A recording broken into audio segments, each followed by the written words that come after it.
La pluie tombe. Incessante, elle transforme les jardins en champs de bataille. Ce n'est pas une tempête ordinaire, c'est la toile de fond d'un conflit aussi vieux que le monde. D'un côté, les végétariens, armés de leurs transplantoirs et de l'espoir d'une récolte abondante. De l'autre, une armée silencieuse et implacable d'escargots sauvages, mus par une faim primale. L'air, saturé d'humidité, charrie le parfum de la terre fraîchement retournée et quelque chose d'autre, quelque chose de troublant. La peur.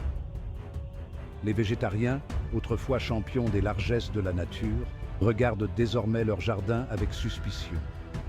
Chaque feuille humide de rosée, chaque pouce tendre, représente non seulement de la nourriture, mais un champ de bataille potentiel.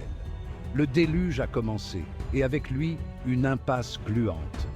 Les végétariens, avec leurs salades et leurs burgers végétariens, ont empiété sans le savoir sur le domaine des escargots. Les escargots, à leur tour, ne voient dans cette abondance végétarienne qu'un buffet à volonté. Le décor est planté pour une confrontation. Pourquoi cette soudaine vague d'agressivité de la part des escargots? La réponse est simple, la survie. La pluie incessante a chassé les escargots de leur cachette, leur source de nourriture habituelle étant noyée.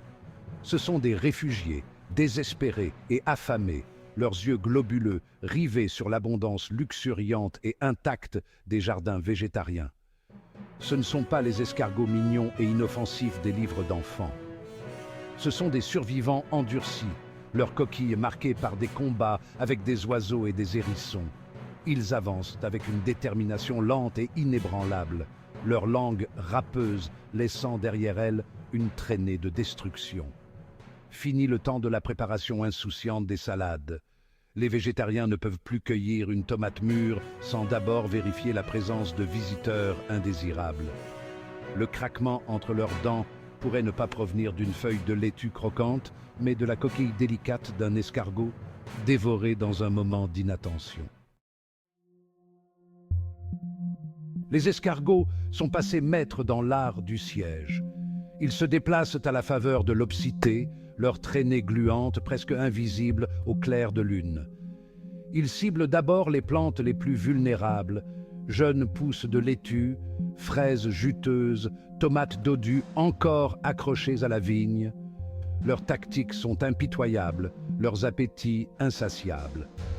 Une seule laitue peut être réduite à un squelette de nervures en une seule nuit. Une rangée de haricots soigneusement plantés peut disparaître avant que la rosée du matin n'ait séché. Les végétariens, pris au dépourvu, sont sous le choc de l'ampleur des dégâts. Leurs défenses, au début, sont rudimentaires. Pièges à bière, rubans de cuivre, coquilles d'œufs dispersées à la base des plantes. Mais les escargots, poussés par la faim, s'adaptent.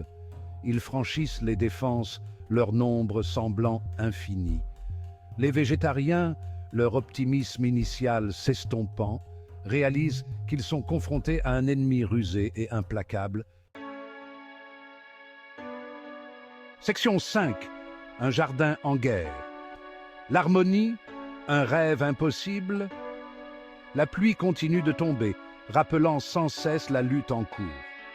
Les végétariens, le visage marqué par l'inquiétude et la fatigue, commencent à comprendre le coût réel de leur mode de vie végétarien.